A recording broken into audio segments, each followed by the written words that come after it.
അഖിൽ മാരാർക്ക് ഇപ്പോഴും big boss എന്താണെന്ന് മനസ്സിലായിട്ടില്ല എന്ന് എന്റെ വിശ്വാസം. അതിന്റെ റീസൺ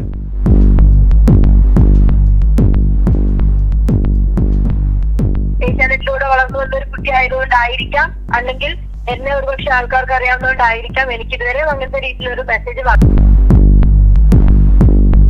അങ്ങനെയൊന്നും സംഭവിക്കാൻ വഴിയില്ല എന്നൊക്കെ ഞാൻ ഒരു സ്റ്റേറ്റ്മെന്റ് തന്നിട്ട് നാളെ 2 ദിവസം കഴിഞ്ഞ് ഹൈദരാബാദിന്റെ ഇന്റർവ്യൂവിൽ തന്നെ ഏതെങ്കിലും ഒരു പെണ്ണ് വന്ന് ഞാൻ എന്റെ മനസ്സിൽ കാണുന്ന ആൾക്കാരെ ആണോ ഈ പറയുന്ന അനുഭവപ്പെട്ട ആൾക്കാർ പറയുന്നതെന്നുള്ളതും എനിക്കറിയില്ല. കാര്യങ്ങളോ വന്നിട്ടുണ്ടെങ്കിൽ അത് എടുത്ത് തന്നെ വരണം.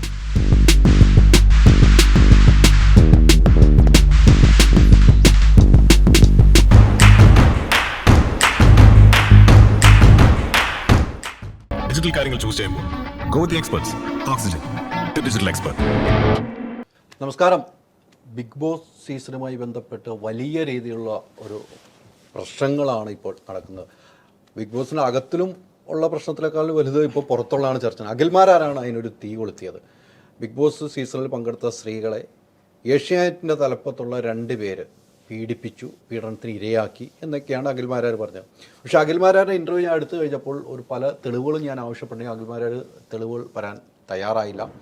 അപ്പോൾ ഞാൻ ചോദിച്ചു, ഇരകളുടെ പേര് പറയണ്ട, ഇരകളുടെ ഒരു അനുമതി ഉണ്ടെങ്കിൽ പറയണം. എന്നാൽ ആ തലപ്പത്തിരുന്നവരുടെ പേര് പറയാമല്ലോ, അതും പറയാൻ അഖിൽമാരാർ തയ്യാറായില്ല. അതിനുശേഷം അഖിൽമാരാർ കുറേ വീഡിയോസ് ലൈവ് വന്ന് പറയുന്നുണ്ട്. അത് പ്രതികരിച്ച് കുറേ ആ സീസണിൽ പങ്കെടുത്തവർ വരുന്നുണ്ട്. ഇതുമായി ബന്ധപ്പെട്ട് സീസൺ 2-ലുണ്ടായിരുന്ന RJ രഘു, അന്ന് സീസൺ 2-ൽ വലിയ രീതിയിൽ അദ്ദേഹം മത്സരിച്ച് ഫൈനൽ റൗണ്ട് വരെ എത്തുന്ന ഒരു ഇതിലേക്ക് വന്ന വ്യക്തിയാണ് RJ രഘുവാണ് എന്നോടൊപ്പം. രഘു, നമസ്കാരം. സന്തോഷം. ഇപ്പം ബിഗ് ബോസിൽ നിന്നൊക്കെ മാറി സിനിമാ മേഖലയിൽ സജീവമായിട്ട് ഇരിക്കുകയാണ്. കുറച്ചുകൂടി സിനിമയുടെ പ്രൊഡക്ഷൻ ഏരിയയിൽ അല്ലേ? പ്രൊജക്ടുകളുടെ ഭാഗമാവുക, എക്സിക്യൂട്ടീവ് പ്രൊഡക്ഷൻ, ലൈൻ പ്രൊഡക്ഷൻ, അങ്ങനെ ഒരുപാട് പരിപാടികളാണ്. ഉർവശി തിയേറ്റേഴ്സ് എന്ന് പറഞ്ഞ പ്രൊഡക്ഷൻ ഹൗസിലാണ് ഭാഗമായിട്ടാണ് ഇരിക്കുന്നത് അല്ലേ? എങ്ങനെയുണ്ട് സിനിമാ മേഖല? നമ്മള് എന്താ പറയാ, എത്തിപ്പെടാൻ ആഗ്രഹിച്ച സ്ഥലമാണ്. പക്ഷെ നമ്മൾ ഇവിടെ എത്തിപ്പെടുന്നു പ്രതീക്ഷിച്ചിട്ടില്ല. ബട്ട് അതൊരു സിനിമ പഠിക്കാനുള്ള ഒരു അവസരം കൂടിയായിട്ട് കണക്കാക്കുന്നു. നന്നായി പോകുന്നു, കുഴപ്പമില്ല. ഇപ്പോൾ ഒരു വിഷയം ഉണ്ടായപ്പോൾ ബിഗ് ബോസിൽ പോയത് നാണക്കേടായി തോന്നുന്നുണ്ട്? ഇല്ല, ഒരിക്കലും ഇല്ല. എന്നെ സംബന്ധിച്ചിടത്തോളം ബിഗ് ബോസ് എന്ന് പറഞ്ഞ പ്ലാറ്റ്ഫോം, ബിഗ് ബോസിന് പുറത്തു വന്നവർ പലരും ബിഗ് ബോസിനെ കുറ്റം പറയാറുണ്ട്. പക്ഷെ ഞാൻ ഒരിക്കലും ബിഗ് ബോസിനെ കുറ്റം പറയില്ല. ശരിക്കും കുറ്റം പറയപ്പെടേണ്ട സീസണിലുള്ള ആളുകളാണ് ഞങ്ങൾ, അതായത് എൻ്റെ സീസണിലുള്ള ആളുകൾ. കാരണം കോവിഡ് കാരണം ഒരു എൻഡില്ലാണ്ട് നിർത്തപ്പെട്ട സീസണാണ്. അതിനുശേഷം ആ സീസൺ കണ്ടിന്യൂ ചെയ്യാനോ അല്ലെങ്കിൽ മറ്റൊരു ബിഗ് ബോസിന്റെ സീസൺ 2-നെ കുറിച്ച് പരാമർശിക്കാറ് പോലും ഇല്ല ആരും. പക്ഷേ ബേസിക്കലി സ്പീക്കിംഗ്, നമ്മൾ നിന്ന ദിവസങ്ങളെക്കാൾ ഉള്ള ഒരു ഗുണം എന്ന് പറയുന്നത് അതിൻ്റെ എക്സ്പോഷർ എന്നുള്ള രീതിയിൽ ലൈഫ് മാറുന്നതും ഞാൻ നേരിട്ട് കണ്ടിട്ടുണ്ട്. ആളുകളുടെ തെരുവിലേക്ക് നമ്മളിപ്പോൾ ഈ ഇന്റർവ്യൂവിൻ്റെ താഴെയും വരും. എൻ്റെ ഇൻസ്റ്റാഗ്രാമിലും ഫേസ്ബുക്കിലും ഞാൻ തീരെ ആക്റ്റീവ് അല്ല. എന്നിട്ട് പോലും പുറത്തെന്തെങ്കിലും ഇഷ്യൂ നടക്കുമ്പോൾ അതുമായി ബന്ധപ്പെട്ട് പഴയ ആളുകളൊന്നും നമ്മളെ ചീത്ത പറയും. പക്ഷെ നമ്മളെ സംബന്ധിച്ചോളം അതിനൊക്കെ ഭയങ്കര ചെറിയ വില പോലും കൊടുത്തിട്ടില്ല. നോക്കാറൊക്കെ ഉണ്ട്, നല്ല രസമാണ്. കാരണം നമ്മൾ പ്രതികരിക്കാതെ നമ്മളെ തെറി വിളിക്കുമ്പോൾ അവർക്ക് കിട്ടുന്ന ഒരു സുഖം കുറയും.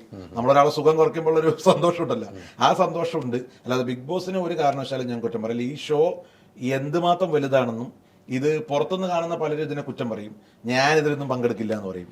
പക്ഷെ അവരൊക്കെ അതിൻ്റെ ഉള്ളിൽ പോയി വളരെ ഈസി ആയിട്ട് പുറത്തേക്ക് തിരിച്ചു വരും. ചിലർ വിന്നറായിട്ടും വരും.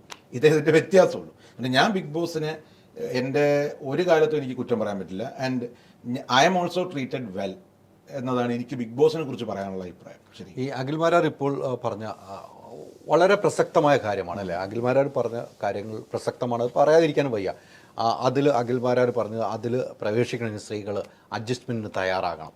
അങ്ങനെ സ്ത്രീകൾ അഡ്ജസ്റ്റ്മെൻറ്റ് തയ്യാറായിട്ടുണ്ട്. അത് ഹോട്ടലിൽ പോയ CCTV നോക്കിയാൽ കാണാം ഇവരാരുടെ കൂടെയാണ് പോയതെന്ന് അഖിൽമാരാർ പറഞ്ഞു. അത് അദ്ദേഹത്തിൻ്റെ ഞാൻ എടുത്തു ചോദിച്ചു, സീസൺ 5-ലാണോ? സീസൺ 5-ൽ ആർക്കും ഉണ്ടായിട്ടില്ല എന്നും അദ്ദേഹം പറയുന്നു. ആദ്യം അങ്ങനെയല്ലല്ലോ, എൻ്റെ ഇൻ്റർവ്യൂവിൽ അഖിൽമാരാർ സീസൺ 5-ൽ ആർക്കുമില്ല. അപ്പോൾ ഏത് സീസണാണ്? അത് പറയാൻ തയ്യാറില്ല. ആർക്കാണ് അത് പറയാൻ തയ്യാറാകുന്നില്ല. ഞാൻ എല്ലാവരെയും പുകമറയിൽ നിർത്തിയിരിക്കുകയാണ് അഖിൽമാരാർ. അല്ല, എന്നെ സംബന്ധിച്ചോളം ഞാൻ ഈ ഇന്റർവ്യൂവിന് ഹൈദർക്ക് പറയുമ്പോൾ ഇവിടെ വരാനുള്ള റീസൺ തന്നെ ആ ഒരു സ്റ്റേറ്റ്മെന്റ് ആണ്.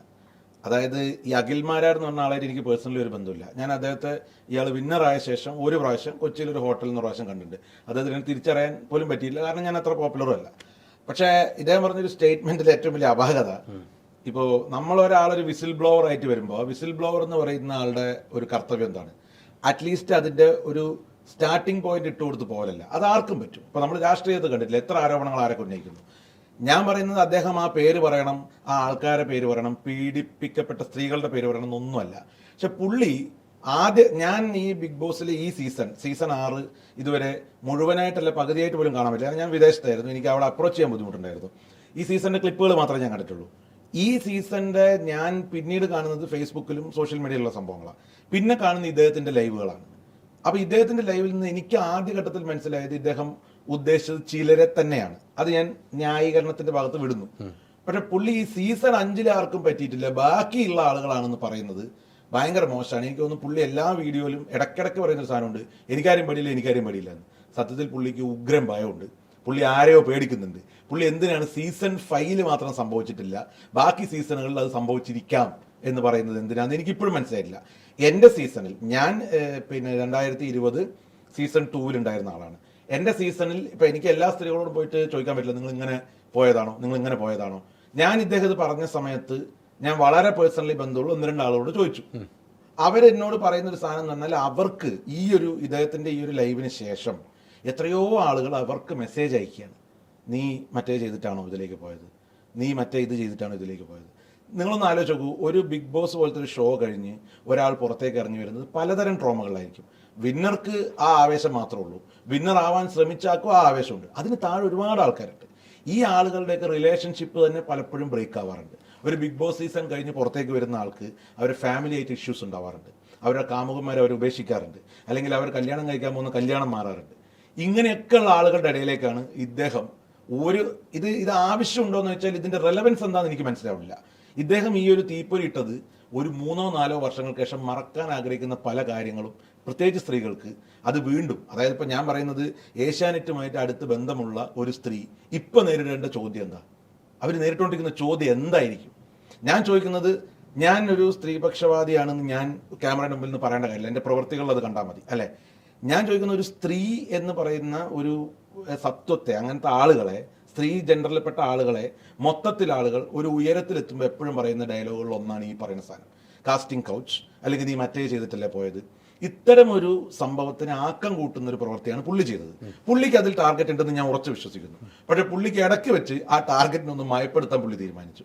ആ മയപ്പെടുത്തൽ അത് ഇവിടെ ബിഗ് ബോസ് എന്ന് പറയുന്നത്, ബിഗ് ബോസ് മലയാളത്തിൽ പങ്കെടുത്ത ഒട്ടുമിക്ക സ്ത്രീകളെ, നിങ്ങൾ എന്തിന് മത്സരത്തിൽ പങ്കെടുത്ത ആളുകളെ പറയുന്നു. ഇവിടെ ബിഗ് ബോസിന്റെ പിന്നിൽ ഒരു വലിയ ക്രൂ ഉണ്ട്. നമ്മളെപ്പോഴും കുറ്റം പറയുന്ന, നിങ്ങൾ പക്ഷപാതം കാണിക്കുന്നു എന്നൊക്കെ പറയുന്ന ഒരു ക്രൂ ഉണ്ട്. ഈ ക്രൂവിൽ എത്ര സ്ത്രീകളുണ്ട്?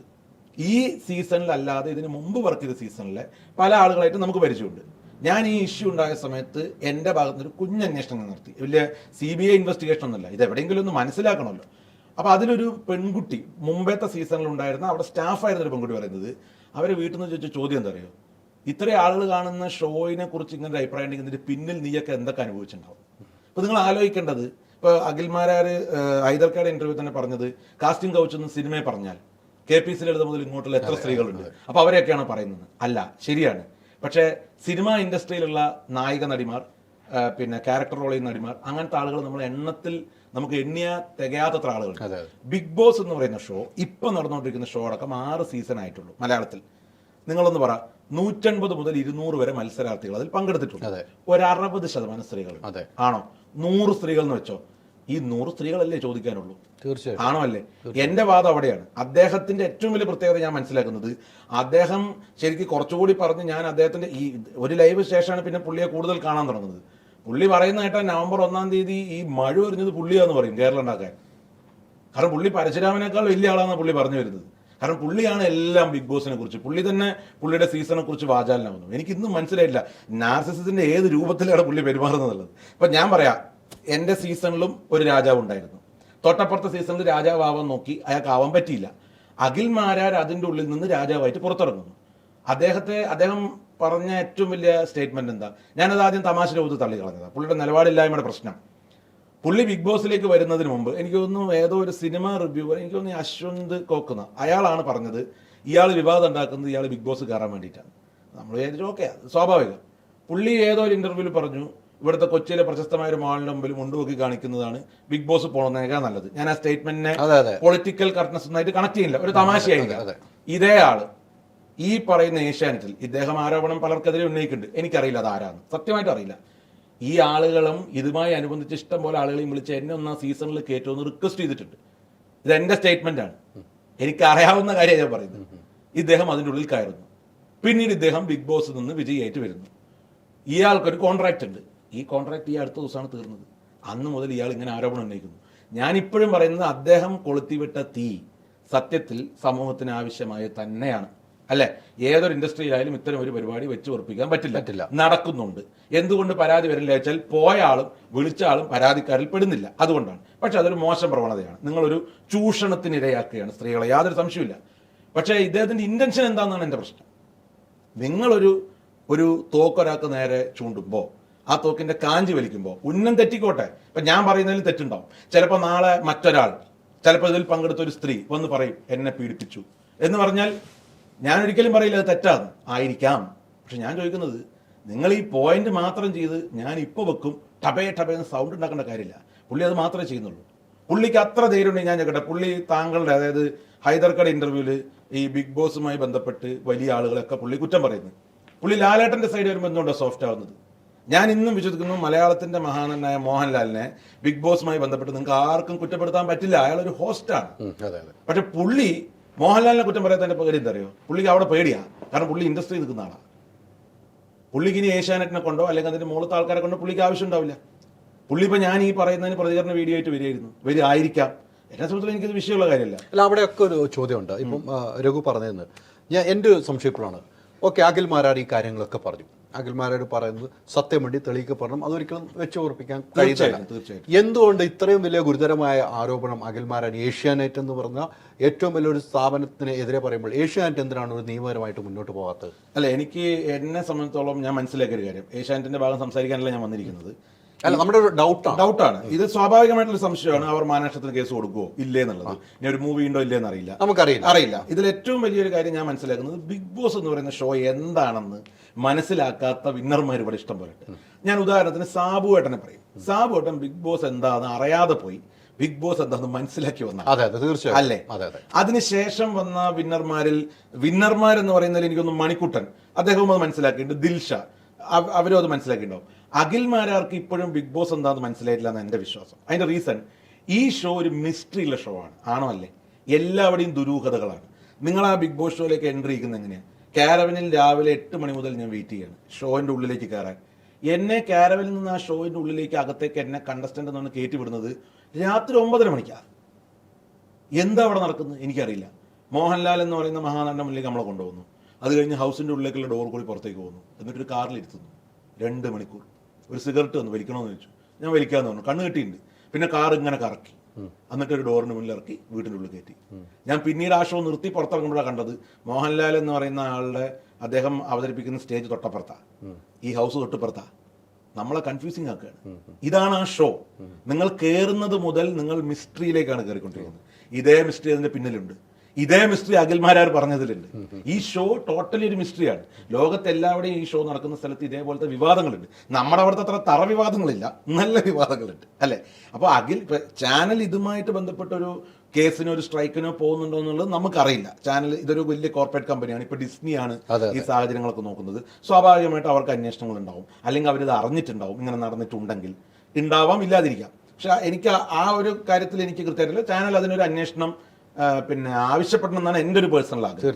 കാരണം ഇത് ഞാൻ പറയുന്നത് ചാനലിന്റെ 2 പേർ എന്ന് പറയുന്ന ആളുകളുടെ മാത്രം പ്രശ്നമല്ല. ഇപ്പോ ഒരിക്കലും അല്ല, അല്ലെ? ഇതിൽ പങ്കെടുക്കുന്ന അല്ലെങ്കിൽ പങ്കെടുക്കാൻ ശ്രമിച്ച കുറെ ആളുകൾ ഇവിടെ പരാതികളായിട്ട് പലരും വരുന്നത് കണ്ടു.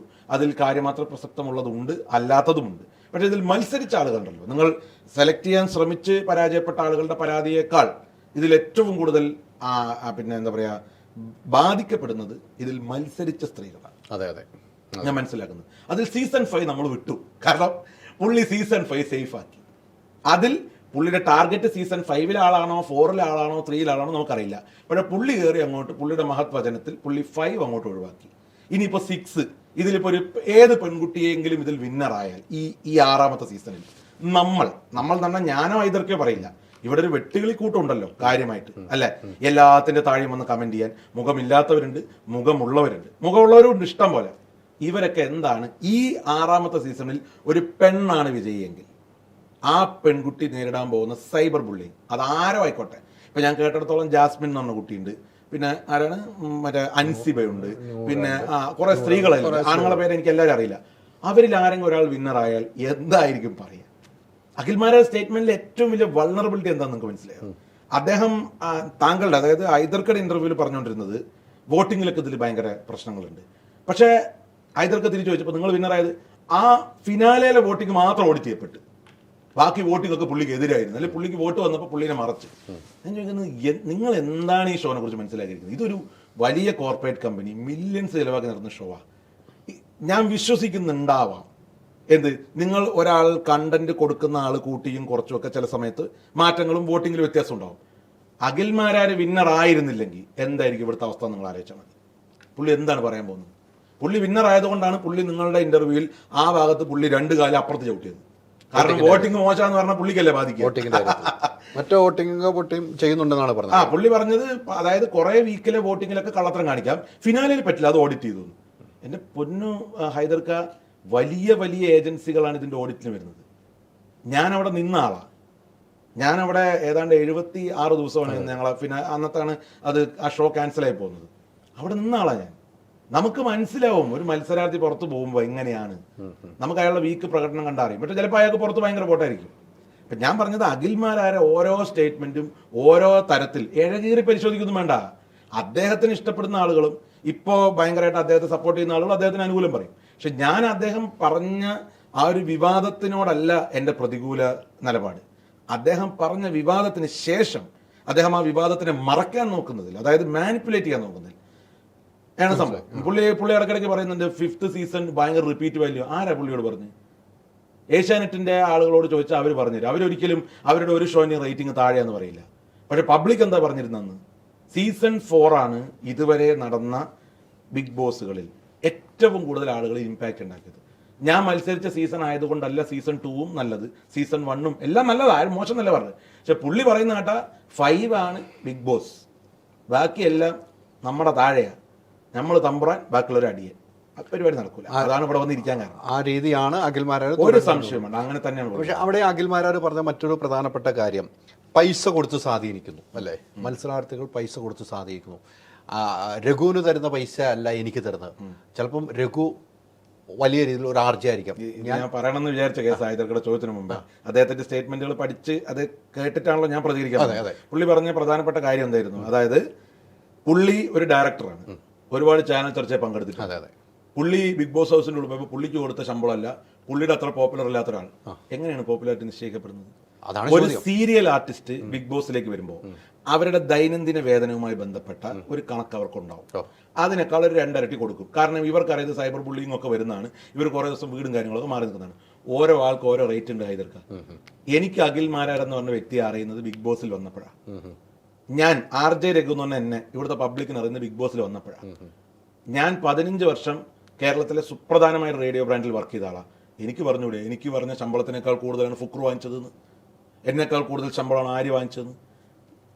അതൊക്കെ ഞാൻ പറഞ്ഞ അതൊരാള്, ഞാൻ ഇപ്പോഴും പറയുന്നത് അർദ്ധരാത്രി കുടപിടിക്കുന്നതിൻ്റെ ലക്ഷണമാണ്. നിങ്ങളുടെ ജീവിതത്തിൽ ഒരിക്കലും താല്പര്യമില്ല എന്ന് പറഞ്ഞൊരു സാധനത്തിൽ നിങ്ങൾ വിന്നറായി, ആ സൗഭാഗ്യങ്ങൾ നിങ്ങളെ തേടിയെത്തി. അപ്പോൾ നിങ്ങൾക്ക് അഹങ്കാരം തലയ്ക്ക് പിടിച്ച് നിങ്ങൾ വിവാദം ഉന്നയിക്കുന്നതിൽ മാത്രമേ എനിക്ക് അദ്ദേഹത്തിനോട് നിൽക്കാൻ പറ്റൂ. ബാക്കി പുള്ളി പറഞ്ഞ ഒരു സ്റ്റേറ്റ്മെന്റും, പുള്ളി തന്നെ പുള്ളിയുടെ കൂടെ മത്സരിച്ച ആളുകൾ പ്രതികരിക്കുമ്പോൾ എത്ര മോശമായിട്ടാണ് പെരുമാറുന്നത്. ആ റിനോഷ് എന്ന് പറഞ്ഞ ഏതൊരു പയ്യൻ പ്രതികരിച്ചതിന് പുള്ളി പറയുന്നത് നിന്റെ കൂടെയൊക്കെ ഡിന്നർ കഴിക്കാൻ ആര് വരായിരുന്നു. എനിക്ക് ഒരാളെ എങ്ങനെയാണ് നിങ്ങൾക്ക് ഹ്യൂമിലേറ്റ് ചെയ്യുക? ഹൈദർക്കൊക്കെ ഒരു പേഴ്സണാലിറ്റി ഉണ്ട്, എനിക്കുണ്ട്. ഈ സ്ഥാപനത്തിന്റെ ഡ്രൈവറായി വർക്ക് ചെയ്യുന്ന ഒരാൾക്കുണ്ട് അല്ലേ? ഡ്രൈവർ എന്ന് പറഞ്ഞാൽ താഴ്ത്തി പറഞ്ഞല്ല, അയാൾക്കൊരു ഡിഗ്നിറ്റി ഉണ്ട്. നിന്റെ കൂടെയൊക്കെ ആരടാ വരിക എന്ന് ചോദിക്കാൻ അദ്ദേഹം ആരാണ്? വിന്നറായതാണോ അദ്ദേഹം പറയുന്നത്? അതൊന്നുമല്ല അതിൻ്റെ കാര്യം. ഞാനിപ്പോഴും പറയുന്നത് അദ്ദേഹം ഈ ശമ്പളത്തിന്റെ കാര്യത്തിൽ പറഞ്ഞത് അട്ടർ ഫ്ലോപ്പ് ന്യായമാണ്. ഒരിക്കലും അത് അംഗീകരിക്കാൻ പറ്റില്ല. ഞാൻ അവിടെ കുറഞ്ഞ ശമ്പളം വാങ്ങിപ്പോയ ആളാണ്. പക്ഷേ ഇനി ബിഗ് ബോസിന് ശേഷം മറ്റൊരു പരിപാടിക്ക് മുമ്പ് ഞാൻ ശമ്പളം കൂട്ടി ചോദിക്കും. കാരണം എന്നെ അപ്പോഴാണ് ആളുകൾക്ക് അറിയാൻ പറ്റുന്നത്. RJ രഘു എന്ന് പറഞ്ഞാൽ കോഴിക്കോട് പ്രദേശത്തും ഞാൻ ദുബായിലും വർക്ക് ചെയ്തിട്ടുണ്ട്. അവിടുത്തെ കുറച്ച് ശ്രോതാക്കൾക്ക് അറിയുന്ന ഒരാൾ മാത്രമേ അല്ലേ. എന്നെ ബിഗ് ബോസിൽ വിളിക്കുമ്പോഴാണ് ഓക്കെ പബ്ലിക് പ്ലാറ്റ്ഫോമിൽ ഇങ്ങനെ ഒരാളുണ്ടെന്ന് അറിയുന്നത്. അവിടെ വരുമ്പോൾ ഞാൻ എന്നോട് മറ്റേ കൊടുക്കുന്ന ശമ്പളം എനിക്ക് വേണമെന്ന് പറയാൻ പറ്റുമോ? ഇദ്ദേഹം ഇത് അറിഞ്ഞതപ്പോഴാണ്, പുറത്തിറങ്ങിയപ്പോഴല്ലേ അറിഞ്ഞത്. അതിൻ്റെ ഉള്ളിൽ നിന്ന് പുള്ളി അറിഞ്ഞില്ലല്ലോ. പുള്ളിക്ക് ബിഗ് ബോസിൽ പോകുന്നതിനേക്കാൾ നല്ലത് മറ്റവിടെ പോയിട്ട് പൊക്കണാണ് നല്ലതെന്നാണ് പുള്ളി. ഈ ബിഗ് ബോസിൽ പോകുന്ന മത്സരാർത്ഥികളെ വിജയിപ്പിക്കാൻ ഇവരെ വിന്നർ ആക്കണമെന്നൊരു തീരുമാനം ഈ ഏഷ്യാനെറ്റിൻ്റെ തലപ്പത്തിരിക്കുന്നതും അല്ലെങ്കിൽ ഇത് നടത്തുന്ന എൻ്റെ ഓൺ ഷൈന് ആ ടീമിനും ഉണ്ടോ? അങ്ങനെ ഒരാളെ ഇവരെ വിജയിപ്പിച്ചെടുക്കാം, ഇവരായിരിക്കണം വിന്നറാണെന്ന് ഒരു ഞാൻ മനസ്സിലാക്കിയിടത്തോളം ഒരു ഷോ ഇവോൾവ് ചെയ്ത് വരുന്നത് ഒരു 20ാമത്തെ ദിവസം. ഒരു ഷോ 20ാമത്തെ ദിവസം ആകുമ്പോഴേക്കും ഈ പിന്നണി പ്രവർത്തകർക്ക് ഏതാണ്ട് മനസ്സിലാവും ഇതിൽ ആരാണ്, അതായത് ആരോഗ്യ കാരണങ്ങളോ ഈ മറ്റേ കണ്ണിൽ മുളക് നീര് ഒഴിക്കാത്ത കാരണങ്ങളോ ഒക്കെ ഉണ്ടെങ്കിൽ ആരാണ് മുകളിലേക്ക് പോകുന്നത് അവർക്ക് മനസ്സിലാവും. അതൊക്കെ ഇടയ്ക്ക് വരുന്ന ആക്സിഡൻസ് ആണ് അയാൾ ഔട്ടാവാൻ കാരണമാവുന്ന കാര്യങ്ങൾ. ഈ ആളുകളെ സ്വാഭാവികമായിട്ട് അവർ സ്ക്രീൻ സ്പേസ് കൂടുതൽ എടുക്കും. ഞാൻ ഇതിന്റെ ഒരു ടോട്ടൽ തിയറി മനസ്സിലാക്കിയപ്പോൾ എൻ്റെ മോൾ ഷൈനും ഏഷ്യാനെറ്റിനും ഒരു അജണ്ട സെറ്റ് ചെയ്തുകൊണ്ട് ഒരാളെ വിജയിപ്പിക്കാൻ പറ്റില്ല. അതിന് പല റീസൺ ഉണ്ട്. ഇപ്പം ഞാൻ പറഞ്ഞത് ഹൈദർ എന്ന് പറയുന്ന ആൾ മത്സരിക്കാൻ പോകുന്നു. ഹൈദർ വിന്നർ ആവണമെന്ന് ഏഷ്യാനെറ്റ് തീരുമാനിക്കുന്നു. ഹൈദർ ഇടയ്ക്ക് വെച്ച് 2 പ്രാവശ്യം ഫിസിക്കൽ അസോൾട്ട് ചെയ്ത് ഹൈദർ പുറത്തായില്ലേ, പിന്നെന്ത് വിന്നർ ആവലാണ്? ഞാൻ പറഞ്ഞ അങ്ങനെ വിന്നർ ആവുകയാണെങ്കിൽ എങ്ങനെയാണ് സാബു മോൻ വിന്നർ ആവുക? അദ്ദേഹം തന്നെ ചോദിക്കുന്നുണ്ടല്ലോ, എങ്ങനെയാണ് അഖിൽമാരാർ വിന്നർ ആവുക? നിങ്ങൾക്ക് വിന്നർമാരെ കുറിച്ച് മലയാളത്തിലെ 6 സീസണിൽ 5 സീസൺ കഴിഞ്ഞു, അതിൽ 4 സീസണിലെ വിജയികളുള്ളൂ അല്ലേ? നിങ്ങൾക്ക് ആരെക്കുറിച്ചാണ് ആരോപണം പറയാനുള്ളത്? ദിൽഷ പ്രസന്നൻ, അവർ വിജയിയാവേണ്ട ആളായിരുന്നു. ഞാൻ ആ സീസണിൽ ജാസ്മിൻ മൂസയെയും റിയാസിനെയും സപ്പോർട്ട് ചെയ്ത ആളായിരുന്നു. ഞാൻ അവർ വിന്നറാവുമെന്ന് വിചാരിച്ച ആളാണ്. പക്ഷെ ദിൽഷ വിന്നറായില്ല. ദിൽഷ ദേശാനൻ്റെ ആരെങ്കിലും ആയിരുന്നു. ദിൽഷ വേറെ ചാനലിന്റെ മത്സരത്തിൽ പങ്കെടുത്ത ആളായിരുന്നു. അപ്പം ഞാൻ പറയുന്നത് നിങ്ങൾക്ക് ആരോപണം ഉന്നയിക്കാം. ഈ വോട്ടിംഗ് ഒന്നും ഇപ്പം ഈ പുറത്ത് തന്നെ ഇതൊക്കെ ഈ യൂട്യൂബിൽ റിവ്യൂവേഴ്സ് എന്ന് പറഞ്ഞൊരു വിഭാഗം, അവരാണ് ഇതുകൊണ്ട് ഏറ്റവും കൂടുതൽ ഈ ചോര യൂറ്റി കാശ് ഉണ്ടാക്കുന്ന ആളുകൾ. ഇവർ ഈ വോട്ടിംഗ് പാറ്റേണിനെ കുറിച്ചൊക്കെ പറയും. നിങ്ങൾക്കറിയോ ഹോട്ട്സ്റ്റാറിൽ എത്ര സീക്രട്ടായിട്ട് ഈ പരിപാടി നടക്കുന്നത്? ഈ ആഴ്ച ഇയാൾക്ക് വോട്ട് കുറവാണ്, ഇയാൾക്ക് 500 വോട്ട് കൂടുതലാണ്. ആരറിഞ്ഞിട്ടാണ് ഇത് പറയുന്നത്? വെറും നുണ, പച്ച നുണ. അതുപോലത്തെ ഒരു നുണയായിട്ട് എനിക്ക് ഇപ്പോൾ കണക്കാക്കാൻ പറ്റും. എൻ്റെ മുന്നിൽ അങ്ങനത്തെ അനുഭവങ്ങളില്ല. അങ്ങനത്തെ അനുഭവങ്ങൾ ഭാവിയിൽ ഏതെങ്കിലും ഒരു മത്സരാർത്ഥി ഞാനൊക്കെ ഇപ്പം ബിഗ് ബോസ് കാണും, എനിക്കൊക്കെ സ്വാഭാവികമായിട്ട് തോന്നുന്നുണ്ട്. ഇപ്പം രഘു സീസണിലേക്കുമ്പോൾ രഘുവിനെ മാത്രം ഫോക്കസ് ചെയ്യാതെ രഘു ചെയ്ത കുറേ കാര്യങ്ങൾ ഇവിടെ ഉണ്ടാകാം, പക്ഷെ ക്യാമറ സൂം ചെയ്യും, ചില വ്യക്തികളിലേക്ക് സൂം ചെയ്യുന്നു. ഇപ്പം എനിക്ക് ഈ സീസണിൽ അങ്ങനെ ഫീൽ ചെയ്തിട്ടുണ്ട്. പ്രേക്ഷകർക്ക് മൊത്തം ഫീൽ ചെയ്ത സാധനം നമുക്ക് വന്നിട്ടുണ്ട്. നമ്മൾ പബ്ലിക് റെസ്പോൺസ് എടുക്കുമ്പോൾ എന്തിനാണ് ആ മത്സരാർത്ഥി ഇങ്ങനെ കാണിക്കുന്നത്? ഇത്രയും മോശമായിട്ട് ചെയ്യുന്ന ഒരു മത്സരാർത്ഥി, ഇതിലും നല്ല ആളുണ്ടല്ലോ, ഇവരെ മാത്രം ഫോക്കസ് ചെയ്യുന്നു. അതെങ്ങനെയാണ് അങ്ങനെ ഫോക്കസ് ചെയ്യുന്നത്? അടിസ്ഥാനപരമായിട്ട് ബിഗ് ബോസ് എന്ന് പറയുന്ന ഷോ ഒരു ഷോ ബിസിനസ് ആണ്. കാശാണ് ഇതിന്റെ അടിസ്ഥാന ലക്ഷ്യം. തീർച്ചയായും TRP ആണ് റേറ്റ്. ഈ ബിഗ് ബോസ് ഒരു സത്രമല്ല, ബിഗ് ബോസ് ഒരു ആതുരാലയ സ്ഥലമല്ല, നന്മ നിറഞ്ഞവൻ അങ്ങനെയൊന്നുമല്ല. നമ്മൾ നമ്മുടെ എത്തിക്സിനനുസരിച്ച് പെരുമാറുന്നതാണ് അവിടുന്ന് പുറത്തേക്ക് വരുന്നത്. എന്റെ സീസണിൽ ലൈവ് പോലും ഇല്ലായിരുന്നു. ഇപ്പോൾ ഉള്ളവർക്ക് അങ്ങനെ ഒരു മെച്ചമുണ്ട്, ലൈവെങ്കിലും ഉണ്ട്. ഇതിൽ പല ഭാഗങ്ങൾ പല മത്സരാർത്ഥികൾ പുറത്തിറങ്ങുമ്പോൾ പറയും, ഞങ്ങളുടെ സീസണിലുള്ളവരും പറഞ്ഞിട്ട് ഞാൻ ചെയ്ത പല കാര്യം പുറത്തു വന്നില്ല. കണ്ടന്റ് എന്താണ് പോകേണ്ടതെന്ന് അവർ തീരുമാനിക്കും. അതാണ് ഈ ഷോയിൽ ഒരുത്തൻ എയർപോർട്ടിൽ ഇറങ്ങിയിട്ട് പറഞ്ഞത് മൊത്തം ഉടായിപ്പാണ്. അവൻ പിന്നീട് പറഞ്ഞത് ഉദ്ദേശിച്ചതാണെന്ന്. അങ്ങനെയല്ല. അത് ഓരോ മത്സരാർത്ഥിക്കും ഒരു സ്റ്റോറി ഉണ്ട് ഒരു ദിവസം. ആ സ്റ്റോറി എന്ന് പറയുന്നത് TRP ഡിപ്പെൻഡ് ചെയ്ത് കെയർ ചെയ്യേണ്ടത്. ഇത്രയേ ഉള്ളൂ ഇതിൻ്റെ സിമ്പിൾ, അടിസ്ഥാനപരമായി സാധാരണക്കാരന് മനസ്സിലാവുന്ന സംഭവം. നിങ്ങളൊരു സിനിമ എടുക്കുന്നു, സിമ്പിൾ ഉദാഹരണം, ഞാനിപ്പോൾ ആ ഫീൽഡിലുള്ളതുകൊണ്ട് പറയാം. എൻ്റെ സിനിമ 3.25 മണിക്കൂർ ഷൂട്ട് ചെയ്തെന്ന് വിചാരിക്കുക. എത്ര എനിക്ക് തിയേറ്റർ കാണിക്കാൻ പറ്റും? 2:40 ആണോ? എത്ര ഭാഗം ഞാൻ കട്ട് ചെയ്ത് കളയേണ്ടി വരും? എന്തിന് ഞാൻ കട്ട് ചെയ്യണം? ലാഗ് ഉണ്ടാവാം, ചിലപ്പോൾ ആ സീൻ അതിൽ റെലവൻ്റ് ആയിരിക്കില്ല. ഈ പറയുന്ന ഇഷ്യൂ കഴിഞ്ഞ് അടുത്ത ഇഷ്യൂയിലേക്ക് പോകുമ്പോൾ ഈ ഒരു റൊമാൻറ്റിക് സീൻ ഇടയിലിട്ട് അത് വർക്കാവില്ല. ഒരു സംവിധായകന്റെ അല്ലെങ്കിൽ ഒരു എഡിറ്ററുടെ ജോലിയില്ലേ, ആ ജോലി ആ പ്രൊഡക്റ്റ് എങ്ങനെയാക്കണം എന്നുള്ളതാണ്. അത് മാത്രമാണ് അവിടെയും നടക്കുന്നത്. അതിൽ ഒരാളെ ഫോക്കസ് ചെയ്യുന്നു എന്നുള്ള ആരോപണം എല്ലാ കാലത്തും ഉണ്ടാവാറുണ്ട്. ഞാൻ സത്യത്തിൽ ബിഗ് ബോസിൽ എന്തൊക്കെ ചെയ്തു എനിക്ക് ഓർമ്മയില്ല. കാരണം ഞാൻ എപ്പിസോഡ് ഇതുവരെ എന്റെ കണ്ടിട്ടില്ല. അത് കണ്ടിട്ടുണ്ടെങ്കിലുള്ള പ്രശ്നം എന്താ അറിയോ? എന്റെ അടുത്ത സുഹൃത്തുക്കളായിട്ടുള്ള പലരോടും എനിക്ക് ഇപ്പോഴും സൗഹൃദം തുടരാൻ പറ്റില്ല. കാരണം ഈ സിറ്റുവേഷനിൽ ഇരിക്കുമ്പോൾ ഞാൻ ഹൈദർക്കെ കുറ്റം പറയും, ഹൈദർക്ക് എന്നെ കുറ്റം പറയും. നമ്മൾ പിന്നീട് സുഹൃത്തുക്കളാകുമ്പോൾ നീ എന്നെ അന്നത് പറഞ്ഞല്ലേ എന്ന് ഞാൻ ചോദിക്കേണ്ടി വരും. അതുകൊണ്ട് ഞാൻ കണ്ടിട്ടില്ല. ഞാൻ എന്ത് ചെയ്തു, എന്ത് പുറത്തു വന്നു എന്നുള്ളത് ഞാൻ ആരോടും പറയാനും നിന്നിട്ടില്ല. പിന്നെ എനിക്കറിയാവുന്നത് ഞങ്ങളുടെ സീസണിൽ തന്നെ പല മത്സരാർത്ഥികളും കാണിച്ച വലിയ കാര്യങ്ങൾ പുറത്തു വരാതിരുന്നിട്ടുണ്ട്. അതിൽ ഞാൻ ആരോപണം ഉന്നയിച്ചിട്ട് കാര്യമില്ല, കാരണം അത് റെലവൻ്റ് ആയിരിക്കില്ല. ഇത്രേ ഉള്ളൂ സംഭവം. നമുക്ക് ഏക്കാലും ഈ വിഷയങ്ങളിൽ ഏറ്റവും കൂടുതൽ ഇതുമായിട്ട് ബന്ധപ്പെട്ട് നിൽക്കുന്ന സ്ത്രീകളാണ്. നമുക്ക് 2 സ്ത്രീകളെ നമുക്ക് വിളിക്കാണ്ട്. അപ്പം എനിക്ക് തോന്നുന്നു ഞാൻ ഇവരുമായിട്ട് സംസാരിച്ച ഫോണിൽ വിളിച്ചു, എനിക്ക് സംസാരിക്കാമെന്ന് പറയുന്നുണ്ട്. അപ്പം ഞാനിപ്പം സീസൺ 2 ഉണ്ടായിരുന്ന അലീനെ ഒന്ന് വിളിക്കാനാണ് ഞാൻ ശ്രമിക്കുന്നത്. അലീന എന്നോട് പറഞ്ഞു ഞാൻ സംസാരിക്കാൻ തയ്യാറാണ് ഇക്ക എന്ന് പറഞ്ഞിട്ടുണ്ട്. പക്ഷേ അലീന സംസാരിക്കണ എന്താണെന്നുള്ളത് നമുക്കറിയില്ല. പക്ഷെ ഞാൻ ഒന്ന് അലീനയെ വിളിക്കാം. തീർച്ചയായിട്ടും. അലീന യാത്രയിലാണ്, കണ്ണൂർ പോവുകയാണ് എന്നാണ് പറഞ്ഞത്. നിങ്ങൾ സീസൺ 2 ഒരുമിച്ചുള്ള ആളുകളാണ്. അലീന നമസ്കാരം. ഹൈദറിലെയാണ്, മൂവി വേൾഡ് മീഡിയ എന്നാണ്. സീസൺ 2 നിങ്ങളുടെ ഒരു അതിഥി ഇവിടെ ഉണ്ട്. അതിഥി ആ അലീന രഘുവാണ്. ഒന്നുമില്ല, സീസൺ 2 നിന്ന് വന്നതൊന്നുമല്ല. ഇപ്പോഴത്തെ സാഹചര്യങ്ങളിൽ മൊത്തത്തിൽ എല്ലാ ബിഗ് ബോസുകാർക്കും കിട്ടിയ ഒരു പണിയാണ്. അതെ. അല്ല, ഐദർക്ക പറഞ്ഞു ഇങ്ങനെ നമ്മൾ കുറച്ച് സ്ത്രീകളെ ഐദർക്കയ്ക്ക് വിളിക്കണം. സ്വാഭാവികമായിട്ട് അതൊരു ഓഡിറ്റിങ്ങിന്റെ ആവശ്യമുള്ള കാര്യമാണെന്ന് തോന്നുന്നു. നമ്മൾ ഓഡിറ്റ് നടത്തിയിട്ട് കാര്യമൊന്നുമില്ല. പക്ഷെ അറ്റ്ലീസ്റ്റ് കാണുന്ന കുറച്ച് ആളുകൾക്കെങ്കിലും, ഇപ്പോൾ നമ്മുടെ ഇടയിൽ തന്നെ 1-2 ആളുകൾ എന്നോട് പറഞ്ഞു അവർക്കൊക്കെ മെസ്സേജ് വരുന്നുണ്ട്, നീ എങ്ങനെയാണ് ബിഗ് ബോസിൻ്റെ ഉള്ളിൽ കയറി, നീന്നല്ല അവർ, അതായത് നമ്മുടെ സീസണിലെ പല 2-3 സ്ത്രീകളോട് മെസ്സേജ് വന്നിട്ടുണ്ട്, നിങ്ങൾ എങ്ങനെയാണ് ബിഗ് ബോസ് കയറി, ഞങ്ങൾക്ക് ഡൗട്ട് ഉണ്ടെന്നുള്ള ഒരു സ്ഥിരം ഈ മറ്റേ കവലയിൽ നിന്ന് ആളുകൾ ചോദിക്കുന്ന ചോദ്യങ്ങൾ ഇൻസ്റ്റാഗ്രാമിലും ഫേസ്ബുക്കിലൊക്കെ വരുന്നു എന്ന് എന്നോട് പറഞ്ഞു. അതാണ് ഞാൻ ഈ ഇന്റർവ്യൂവിന് വന്നിരിക്കാൻ കാരണം തന്നെ. അലീന, ഇത് വലിയ രീതിയിൽ സംസാരിക്കുന്നത് കേൾക്കാൻ പറ്റുന്നോ ട്രാക്കിംഗിലാണ്. എനിക്കിതുവരെ അങ്ങനെ ഒന്നും വന്നിട്ടില്ല.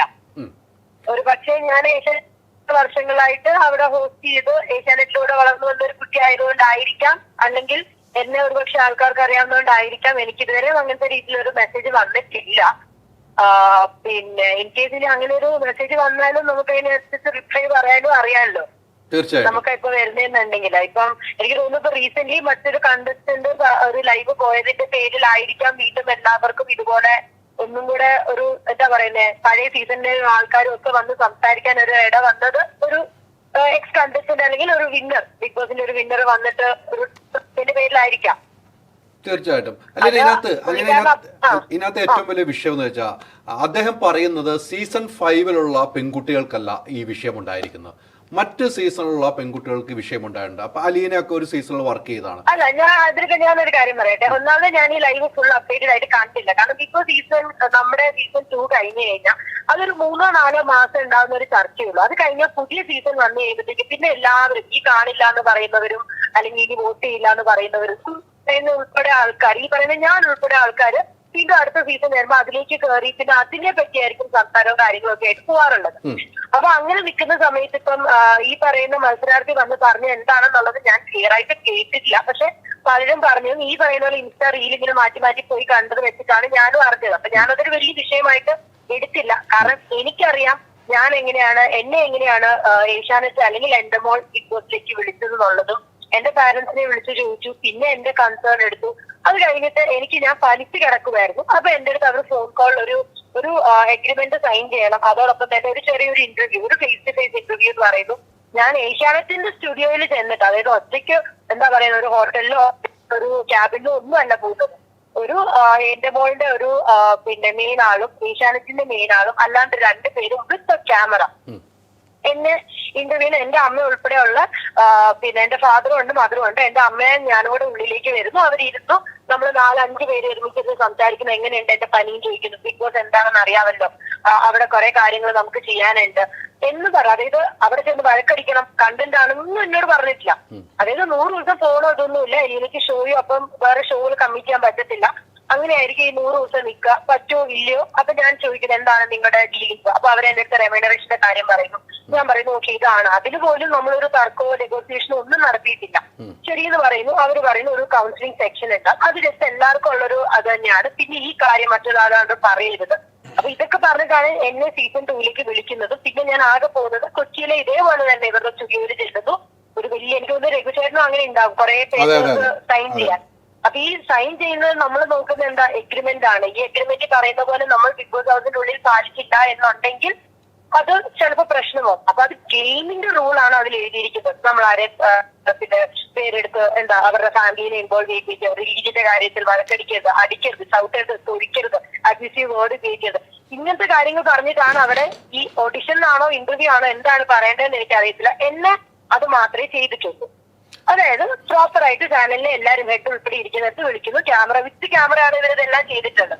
അതിനപ്പുറം ഈ പറയുന്ന ഓഡിഷൻ എന്താണെന്നോ അല്ലെങ്കിൽ ഓഡിഷനിലും ആൾക്കാർക്ക് പറ്റിയ എന്താണെന്നോ ഉള്ളത് എനിക്ക് ഒരു ക്ലാരിറ്റി ഇല്ലാത്തതുകൊണ്ട് എനിക്ക് അതിനെപ്പറ്റി ഒരിക്കലും എന്താ പറയുന്നത് ഉള്ളതാണെന്നോ ഇല്ലതാണെന്നോ പറയാൻ പറ്റില്ല. എനിക്ക് ലൈഫിൽ എനിക്ക് അങ്ങനെ ഇതുവരെ ഇന്നേ വരെ 20 വർഷമായി ഞാൻ പിന്നെ അതിൽ ഏറ്റവും കൂടുതൽ വർഷങ്ങളും ഏഷ്യാനെറ്റുമായിട്ടാണ് വർക്ക് ചെയ്തിരിക്കുന്നതും ഏഷ്യാനെറ്റിന്റെ ഇപ്പൊ തലപ്പത്തിരിക്കുന്നവർ പണ്ട് പ്രൊഡ്യൂസേഴ്സ് ആയിട്ട് എന്റെ പ്രോഗ്രാമിലും വർക്ക് ചെയ്തവരും ഒക്കെ ഉണ്ട്. പക്ഷെ എനിക്ക് ഇതുവരെ ഒരു ബാഡ് അനുഭവം വന്നിട്ടില്ല. തീർച്ചയായിട്ടും അലീന പറയുന്ന കറക്റ്റാണ്. എക്സാക്ട്ലി അലീനയ്ക്ക് അങ്ങനെ അനുഭവം ഉണ്ടായിട്ടില്ല. എങ്കിലും ഒരൊറ്റ കാര്യം നമുക്കൊന്നും കൂടെ ക്ലാരിറ്റി കിട്ടും. അലീന ഒരു കാര്യം കൂടി ചോദിക്കണം. അലീന പറഞ്ഞത് കറക്റ്റാണ്. അങ്ങനെ ഒരു അനുഭവം ഉണ്ടാകാത്ത ഒരു വ്യക്തിയാണ് അലീന. പക്ഷെ ഒരാള് ആരോപണം ഉന്നയിക്കുമ്പോൾ അയാള് അതിന്റെ തെളിവുകൾ നിരത്തി അയാള് വ്യക്തമാക്കേണ്ട ഒരു സാഹചര്യം. അങ്ങനെ വ്യക്തമാക്കേണ്ടതല്ല അയാൾ. അത് ഞാനൊരു കാര്യം ചോദിക്കട്ടെ. ഇപ്പൊ വ്യക്തമാക്കേണ്ട ആളെന്ന് പറഞ്ഞാൽ ഈ പറയുന്നതൊക്കെ ഞാൻ ഉദ്ദേശിക്കുന്ന ആളെ ആണോ അല്ലെങ്കിൽ ഞാൻ ഉദ്ദേശിക്കുന്ന ആള് തന്നെയാണോ ഈ പറയുന്ന രീതിയിൽ ബാഡ് ആയിട്ട് പെരുമാറിയിരിക്കുന്നതെന്നുള്ളതും നമുക്കറിയില്ല. ഇപ്പൊ എന്നോട് പറയാണ്, ഇപ്പൊ രഘുചേട്ടൻ നാളെ വന്നിട്ട് എന്റെ അടുത്ത് പറയാം ഒരു ഇന്റർവ്യൂ സംസാരിച്ച രീതി തെറ്റാ.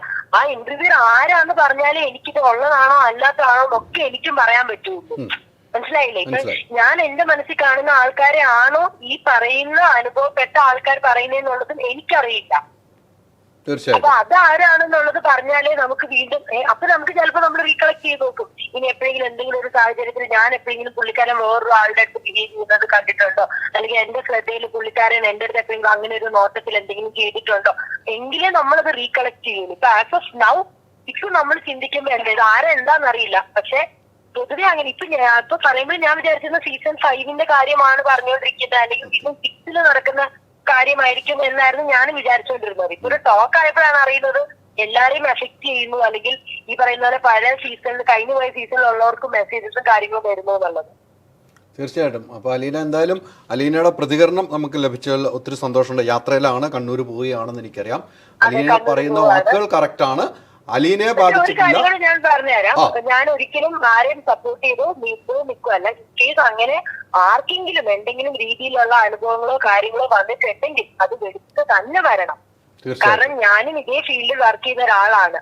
കാരണം നാളെ ഈ പറയുന്ന വ്യക്തിയോട് ഞാൻ ചിലപ്പോൾ അസോസിയേറ്റ് ചെയ്തിട്ടുണ്ടാവും. എന്റെ അടുത്ത് നല്ല രീതിയിലായിരിക്കാം നിന്നിട്ടുള്ളത്, പക്ഷെ എന്റെ അടുത്ത് അല്ലാതെ വേറൊരാളുടെ അടുത്ത് മഹാമോശമായിട്ട് നിന്നിട്ടുണ്ടെങ്കിൽ നമ്മൾ ചോദ്യം ചെയ്തേ പറ്റും.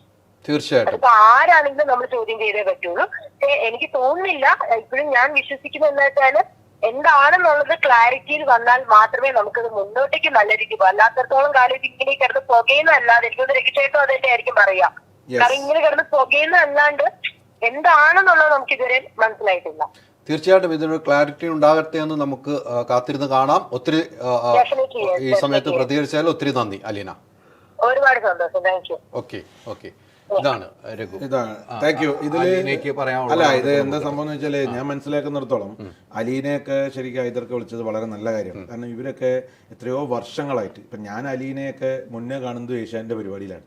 അവരൊക്കെ അതിൻ്റെ ഉള്ളിൽ വരുമ്പോൾ അവർക്ക് ഞാൻ ഇന്നും വിശ്വസിക്കുന്നില്ല അലീനയ്ക്കോ. ഇപ്പൊ ഞങ്ങളെ സീസണിൽ ഞങ്ങൾ പുറത്തിറങ്ങുമ്പോൾ ഞാൻ കണ്ട ഒരു കാര്യം ആര്യക്കൊരു കപ്പ് എന്നായിരുന്നു ആ സീസണിന്റെ പേര്. സത്യത്തിൽ എനിക്ക് അതിൻ്റെ ഉള്ളിൽ നിൽക്കുമ്പോൾ ഒരിക്കലും തോന്നിയിട്ടില്ല. ഇപ്പോഴും ഈ സീസണൊന്നും പല സീസണിൽ ഇറങ്ങിയ ഒരു ഫേവറസം കാണിച്ചു എന്ന് പറഞ്ഞു. എനിക്കിന്നും തോന്നിയിട്ടില്ല എന്റെ സീസണിൽ ആർക്കാണ് ഫേവറസം കാണിച്ചത്. കാരണം ഞാൻ അതിൻ്റെ ഉള്ളിൽ ഉണ്ടായിരുന്ന ആളാണ്. നമ്മൾ ഇത് രണ്ട് കാര്യം പറയാം, ഇതൊക്കെ വളരെ സിമ്പിളായി പറയാം. ആഗ്രഹ പൂർത്തീകരണം അല്ലാതെ ഇടയ്ക്ക് വെച്ച് പുറത്താവുന്ന ആളുകൾ ഇഷ്ടം പോലെ ഉണ്ട്. ഈ പുറത്താവുന്ന ആളുകൾക്ക് പലപ്പോഴും എടുത്തുടനെ അതിൻ്റെ ഉള്ളിൽ നിന്ന് നമുക്ക് ദേഷ്യം തോന്നുന്ന, അസൂയ തോന്നുന്ന ഒരാളെ കുറിച്ച് മോശം പറയാൻ തോന്നും. അപ്പോൾ അതിൻ്റെ ഭാഗമായിട്ട് അങ്ങോട്ട് പറയും അവർക്ക് കൂടുതൽ ഫേവർ ചെയ്ത് കൊടുത്തു. ഞാൻ പറയുന്നത് നിങ്ങൾക്ക് മാനുഷിക പരിഗണന വെച്ചിട്ടുള്ള കാര്യങ്ങളെ അതിൻ്റെ ഉള്ളിൽ കിട്ടൂ എന്നുള്ളത് ഈ കോൺട്രാക്റ്റിലുണ്ട്. വായിച്ചു നോക്കിയാൽ മനസ്സിലാവും. അതിൽ കൂടുതലൊന്നും നിങ്ങൾക്ക് അനുവദിക്കുന്നതല്ല. അലീനയും ആര്യയും ഒക്കെ ഏഷ്യാനെറ്റിന്റെ ആളുകളാണ്. ഐ മീൻ ഏഷ്യാനെറ്റിന്റെ ആള് പറഞ്ഞ ഏഷ്യാനെറ്റും അവർ തമ്മിൽ ഷെയർ ഹോൾഡേഴ്സ് ഉണ്ടെന്നല്ല, അവരുടെ കൂടെ വളർന്നു വന്നത്. അവർക്ക് ഞാൻ ഉണ്ടായിരുന്ന സീസണിൽ ഒരു ഫേവർ കിട്ടിയത് എനിക്ക് അറിയില്ല, ഞാൻ കണ്ടിട്ടില്ല, ഒരു കാര്യത്തിലും ഇല്ല. പക്ഷെ ആര്യ എന്നോട് എന്നും പറയുന്ന കാര്യമാണ്. ഇപ്പൊ ആര്യക്ക് അല്ലെങ്കിൽ ആര്യയെ പോലത്തെ ഒരാൾക്ക് ഇപ്പോഴും കമന്റുകളൊക്കെ വരുന്നത് ആര്യ പറഞ്ഞ പഴയ ആ വേർഡ് വെച്ചിട്ട് ആര്യക്കൊരു കപ്പ്. അതെന്തടിസ്ഥാനത്തിലാണ് പറഞ്ഞത്? ആ സീസണിൽ ഏറ്റവും കൂടുതൽ സൈബർ ബുള്ളിങ് ആയ ഇന്ന് ഇവിടെ പല സീസണിലെയും കണ്ടസ്റ്റന്റുകൾ പുറത്തിറങ്ങി പറയും ഞങ്ങൾ ഭയങ്കര സൈബർ ബുള്ളിങ്. സീസൺ 2 സൈബർ ബുള്ളിങ്ങിന്റെ ലെവൽ പലർക്കും അറിയില്ല. ഒരുപക്ഷെ എനിക്ക് ഹൈദർബാദിനെ അന്ന് അറിയില്ല, അല്ലെങ്കിൽ ബിഗ് ബോസിന്റെ പോപ്പുലാരിറ്റി എന്നുണ്ടെങ്കിൽ ഈ ഓൺലൈൻ മീഡിയയിൽ അത്രമാത്രം അത് വന്നിട്ടില്ല. അന്ന് അനുഭവിച്ച സൈബർ ബുള്ളിങ് എന്നൊക്കെ പറഞ്ഞാൽ നിങ്ങൾക്ക് വാക്കുകൾ കൊണ്ട് പറഞ്ഞാൽ മനസ്സിലാവില്ല. നമ്മൾ ആ സൈബർ നമ്മളിപ്പോൾ ഈ ഇന്റർവ്യൂവിന് വന്നിരിക്കുമ്പോൾ എത്രയോ കാലത്തിന് ശേഷം ബിഗ് ബോസുമായി ബന്ധപ്പെട്ട് പറയുമ്പോൾ നമുക്കും ഇതൊക്കെ വരുന്നറിയാം. പക്ഷെ നമ്മളിത് തഴമ്പിച്ചു പോയി. ഇനി നിങ്ങൾ എന്ത് പറഞ്ഞിട്ട് കാര്യമില്ല, ബുള്ളി ചെയ്യുന്നതും ബുള്ളി ചെയ്യുള്ളൂ, നമുക്കത് വിഷയമല്ല. ആര്യ നമസ്കാരം, ഹൈദർലിയാണ്. നമസ്കാരം ഹൈദർബായ്. ആര്യ, എന്തായാലും വളരെ സീരിയസ് ആയ ഒരു മാറ്റമാണ് ഇപ്പൊ കേരളം ചർച്ച ചെയ്യുന്നത് അല്ലെ? ബിഗ് ബോസുമായി ബന്ധപ്പെട്ട് അഖിൽമാരാർ ഇപ്പോൾ ഒരു തീ കൊളുത്തിയിരിക്കുകയാണ്. അത് ബിഗ് ബോസ് സീസണിൽ ഇതിനു മുമ്പ് മത്സരിച്ച സ്ത്രീകളെ എല്ലാം അത് ഉൾക്കൊണ്ട് പ്രശ്നമായിട്ടുണ്ടെന്ന കാര്യത്തിൽ ഒരു സംശയമില്ല. ആര്യയെ സംബന്ധിച്ചിടത്തോളം അഖിൽമാരാർ ഇത്തരം ഒരു കാര്യങ്ങൾ പറയുമ്പോൾ അതിന്റെ തെളിവുകൾ നിർത്തിയോ അല്ലെങ്കിൽ ആരാണെന്ന് പറയാനോ ബാധ്യസ്ഥനാണ്. എങ്ങനെയാണ് ഇത് കാണുന്നത് ആര്യ? ഓണസ്റ്റ്ലി സ്പീക്കിംഗ് ഇത് എന്നെ ബാധിക്കുന്ന വിഷയമേ അല്ല. ഓക്കെ. കാരണം ഞാൻ എങ്ങനെ ബിഗ് ബോസ് സീസൺ 2 മത്സരാർത്ഥിയായി അല്ലെങ്കിൽ എനിക്ക് എങ്ങനെ അതിൽ സെലക്ഷൻ കിട്ടി എന്നുള്ളതിനെ കുറിച്ച് മാത്രമേ എനിക്ക് പറയാനും പറ്റുള്ളൂ. കാരണം എനിക്ക് അങ്ങനെ എനിക്ക് അറിവുള്ളൂ. എനിക്ക് ആ ഒരു കാര്യം മാത്രമേ അറിയുള്ളൂ. അപ്പം അത് വേണമെങ്കിൽ ഞാൻ പറയാം. എനിക്ക് ഡയറക്റ്റ് ഏഷ്യാനെറ്റിൽ നിന്ന് ഒരു കോള് വരുന്നു, എന്നോട് ബിഗ് ബോസിന്റെ സീസൺ 2 വരികയാണ് ആര്യ, അതിൽ പങ്കെടുക്കാൻ താല്പര്യമുണ്ടോ എന്ന് ചോദിക്കുന്നു. ഞാൻ പറഞ്ഞു, ചേട്ടാ എനിക്കൊന്ന് ആലോചിക്കാൻ ഒരു ദിവസം സമയം തരണം. അടുത്ത ദിവസം ഞാൻ വിളിച്ചു പറയുന്നു എങ്ങനെയാണ് നമ്മുടെ ബാക്കി കാര്യങ്ങൾ എങ്ങനെയാണ്. ഫൈനാൻഷ്യൽസ് ആണ് ഞാൻ ഉദ്ദേശിച്ചത്. സ്വാഭാവികം, നമ്മളെല്ലാവരും അങ്ങനെയാണ് വർക്ക് ചെയ്യുന്നത്. അപ്പൊ അവരെന്റെ റെമ്യൂണറേഷനും കാര്യങ്ങളും പറയുന്നു. ഞാൻ ചോദിച്ചല്ല, പക്ഷെ എന്നാൽ പോലും തരക്കേടില്ലാത്ത എനിക്ക് ഓക്കെ ആയിട്ടുള്ള ഒരു റെമ്യൂണറേഷൻ പറയുന്നു. അതിൽ ഞങ്ങൾ അവരുടെ സൈഡിൽ നിന്നായാലും എനിക്കായാലും ഓക്കെ ആവുന്നു.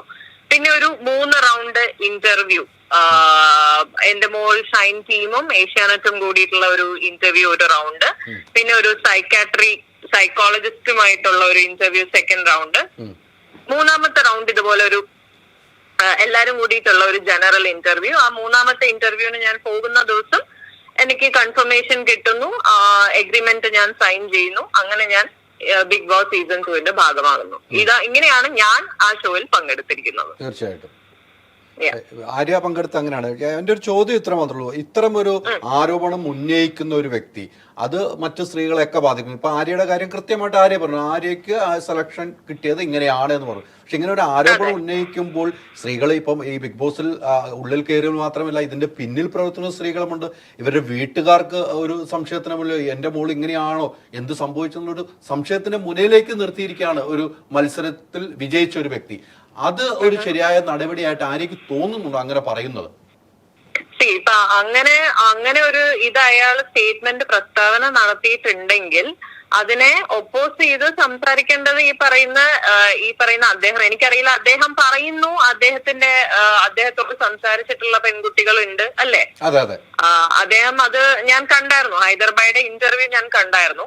ഇതിലെനിക്ക് ശരിക്കും പറഞ്ഞാൽ ഒരിടത്തും ഒരു പക്ഷം പിടിക്കാൻ പറ്റാത്ത അവസ്ഥയാണ്. കാരണം നമുക്കറിയില്ല, ഇപ്പൊ ഞാനൊരു സ്ത്രീയാണ്, ഇന്നിരുന്നിട്ട് ഞാൻ പറയാണ് അയ്യോ അങ്ങനെയൊന്നും ആയിരിക്കും, ഒരിക്കലും അങ്ങനെയൊന്നും സംഭവിക്കാൻ വഴിയില്ല എന്നൊക്കെ ഞാനൊരു സ്റ്റേറ്റ്മെന്റ് തന്നിട്ട് നാളെ നീ 2 ദിവസം കഴിയുമ്പോ ഇതുപോലെ ഹൈദരാബാദിന്റെ ഇന്റർവ്യൂവില് ഏതെങ്കിലും ഒരു പെൺകുട്ടി ഇപ്പൊ തന്നെ 2-3 പേര് എന്തൊക്കെയോ ലൈവിലൊക്കെ വന്ന് പറഞ്ഞിട്ടുണ്ട്. ഇവരൊന്നും ആരാന്നൊന്നും നമുക്കറിയില്ല, നമ്മളാരും ഇവരെ ഒന്നും ഒരു ബിഗ് ബോസ് സീസണിൽ ഒന്നും കണ്ടിട്ടുള്ള ആൾക്കാരൊന്നും അല്ല. പക്ഷെ അവരൊക്കെ ഇന്റർവ്യൂവിൽ പങ്കെടുത്തു എന്ന് പറയപ്പെടുന്ന കുറെ പെൺകുട്ടികൾ വന്ന് എന്തൊക്കെയോ പറയുന്നുണ്ട്. അപ്പൊ ഇതുപോലെ നാളെ 2 ദിവസം കഴിഞ്ഞ് ഹൈദരാബാദിന്റെ ഇന്റർവ്യൂവിൽ തന്നെ ഏതെങ്കിലും ഒരു പെണ്ണ് വന്നിരുന്നിട്ട് എനിക്ക് ഇങ്ങനെ സംഭവിച്ചിട്ടുണ്ട് എന്ന് പറയുമ്പോ അവിടെ ഞാൻ ആരായി? അതുകൊണ്ട് ഇത് ശരിക്കും പറഞ്ഞാൽ ഇതിപ്പം അഖിലേട്ടൻ അങ്ങനെ ഒരു സംഭവം നടത്തിയിട്ടുണ്ട് എന്നുണ്ടെങ്കിൽ അദ്ദേഹം ഈ പറഞ്ഞ പോലെ അത് പ്രൂവ് ചെയ്യാൻ അദ്ദേഹം ബാധ്യസ്ഥനാണ്. അങ്ങനെ പെൺകുട്ടികൾ അദ്ദേഹത്തോട് ഈ പറഞ്ഞ പോലെ അങ്ങനെ ഒരു കൺസേൺ പറഞ്ഞിട്ടുണ്ടെന്നുണ്ടെങ്കിൽ വൈ ഹിം, എന്തുകൊണ്ട് അദ്ദേഹത്തോട് പറഞ്ഞു, എന്തുകൊണ്ട് അത് സമൂഹത്തോട് പറഞ്ഞില്ല, അല്ലെങ്കിൽ എന്തുകൊണ്ട് അങ്ങനെ ഒരു കൺസേൺ ഉള്ളതിനെ അവർ പുറത്ത് പറയുന്നില്ല എന്നുള്ളത് ശരിയാണ്. അതിപ്പോ നമുക്ക് ശരിക്കും പറഞ്ഞാൽ ഇതിലൊരു അഭിപ്രായം പറയാൻ പറ്റില്ല എന്നുള്ളതാണ് സത്യം. തീർച്ചയായിട്ടും ആര്യ എന്തായാലും ഈ സമയത്ത് പ്രതികരിച്ചതിൽ ഒത്തിരി സന്തോഷമുണ്ട്. നമ്മുടെ കാര്യങ്ങളൊന്നും കേൾക്കണമെന്ന് എനിക്കുണ്ടായിരുന്നു. ആര്യക്ക് സീസണിൽ പങ്കെടുത്താണ്, നമ്മളൊക്കെ ഇഷ്ടപ്പെടുന്നത്. എന്നെ ഇത് ഒരു രീതിയിലും ബാധിക്കുന്ന വിഷയമല്ല. കാരണം അദ്ദേഹം പറഞ്ഞു, ശരിയാണ്, അദ്ദേഹം ഇങ്ങനെ ഒരു പ്രസ്താവന നടത്തിയിട്ടുണ്ട്. വളരെ കോൺട്രവേഴ്ഷ്യൽ ആയിട്ടുള്ള ഒരു സ്റ്റേറ്റ്മെന്റ്, ഒരു കാര്യമാണ് അദ്ദേഹം പറഞ്ഞിരിക്കുന്നത്. പക്ഷെ എന്നെ ഇത് ഒരു രീതിയിലും ബാധിക്കുന്നില്ല. ബിക്കോസ് ഞാൻ വളരെ സ്ട്രേറ്റ് ഫോർവേഡ് ആയിട്ട് ഈ സീസണിൽ പങ്കെടുത്ത ഒരു വ്യക്തി ആയതുകൊണ്ടായിരിക്കാം I am definitely not bothered about it. പിന്നെ ഞാൻ പറയുന്ന വേറൊരു കാര്യം, ഇതുപോലെ ഈ ഒരു എന്താ പറയാ, ഇങ്ങനത്തെ ഒരു ഇങ്ങനെ ഫീമെയിൽസിനോട് ഫേവറിസം ചോദിക്കുന്ന ഒരു കാര്യം, ഇത് ഈ മേഖലയിൽ വളരെ വളരെ കോമൺ ആയിട്ടുള്ള ഒരു കാര്യമാണ്. ഇൻഫാക്ട് നമ്മുടെ ഫീൽഡ് എന്നല്ല, എല്ലാ ഫീൽഡിലും ഉള്ള ഒരു കാര്യമാണ്. തീർച്ചയായിട്ടും. അപ്പം അത് ചിലരതിനെ എക്സ്പോസ് ചെയ്ത് പുറത്ത് കാണിക്കുന്നു, ചിലരതിനെ കാണിക്കുന്നില്ല, അത്രേ ഉള്ളൂ. അതാണ് സത്യം. അതാണ് സത്യം. അതാണ് സത്യം. അപ്പോൾ എന്തായാലും ആര്യ, ഒത്തിരി നന്ദി ഈ സമയത്ത് പ്രതികരിക്കാൻ നമ്മളോട് കൂട്ടാക്കിയാൽ കേട്ടോ. Okay Haider bhai, thank you Arya, thank you, വിളിക്കാം. അല്ല, ഇതില് ആര്യയൊക്കെ വളരെ ബോൾഡായിട്ട് സംസാരിക്കുന്ന ആളാണ്. തീർച്ചയായിട്ടും ഞാനിപ്പോഴും ആര്യയെ ഭയങ്കര അഡ്മയർ ചെയ്യുന്ന ആളാണ്. അതിന്റെ റീസൺ എന്ന് പറഞ്ഞാൽ ആ സീസണിൽ അതിന്റെ ഉള്ളിൽ ശത്രുക്കളായിട്ടുള്ള രണ്ടുപേരായിരുന്നു ഞാനും ആര്യ, രണ്ട് ഓപ്പോസിറ്റ് ആയിരുന്നു. അതാ ഞാൻ പറഞ്ഞ ഒരു സീസണിന്റെ ഹാർമണി എന്ന് പറയുന്നത്. ഇപ്പൊ എന്റെ ഞാൻ ചെയ്ത സീസണിലെ എല്ലാവരായിട്ടും എനിക്ക് അടുത്ത സൗഹൃദമുണ്ട്, പക്ഷെ ഒരുവിധ ആളുകളായിട്ട് ഞാൻ നല്ല ബന്ധമുണ്ട്. ഇതിന്റെ ആ സീസണിന്റെ ഒക്കെ ഒരു ഹാർമണി പുറത്ത് വന്നിട്ട് ഇങ്ങനെ ഒരു ചെളിവാരി എറിയൽ ഉണ്ടായിട്ടുണ്ട്, ആ സീസണിലും ഉണ്ടായിട്ടുണ്ട്. പക്ഷെ അതൊക്കെ ആ ചെളിവാരി എറിയുന്ന ആളുകളിൽ അത് ഒതുങ്ങും. നമ്മൾ അതിന് പ്രതികരിക്കാൻ പോവുക, അല്ലെങ്കിൽ നമുക്ക് നിങ്ങളൊന്ന് ആലോചിക്കുമ്പോൾ സീസൺ 5 ഒക്കെ ഇപ്പോഴത്തെ അവസ്ഥ എന്താ? അഖിൽമാരൻ ഒന്ന് പറയുന്നു, മറ്റുള്ള ആളുകൾ വേറൊന്ന് പറയുന്നു, അവരെ അടച്ചാക്ഷേപിക്കുന്നു. അങ്ങനെ ഒരു പരിപാടി സീസൺ 2-ലും സീസൺ 1-ലും നടന്നിട്ടില്ല. കാരണം ഇപ്പോഴും ഞാൻ പറഞ്ഞു, ആര്യ, അലക്സാണ്ട്ര, അങ്ങനെയുള്ള ഒരുപാട് ആളുകൾ, ഒരുപാട് പേര്, ഞാൻ പേര് എന്നെ പറഞ്ഞാൽ തീരില്ല, അവരൊക്കെ ആയിട്ട് നമുക്ക് നല്ല സൗഹൃദമാണ്. ആര്യനൊക്കെ അതിൻ്റെ ഉള്ളിൽ നിന്ന് ഏറ്റവും കൂടുതൽ എതിർത്ത ആളാണ് ഞാൻ.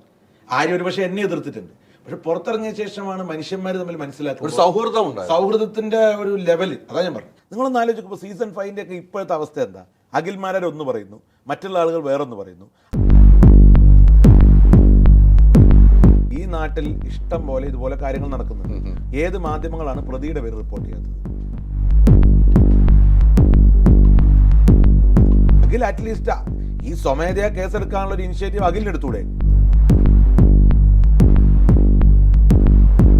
ഡിജിറ്റൽ കാര്യങ്ങൾ ചൂസ് ചെയ്യുമ്പോൾ go with the experts. Oxygen, digital expert.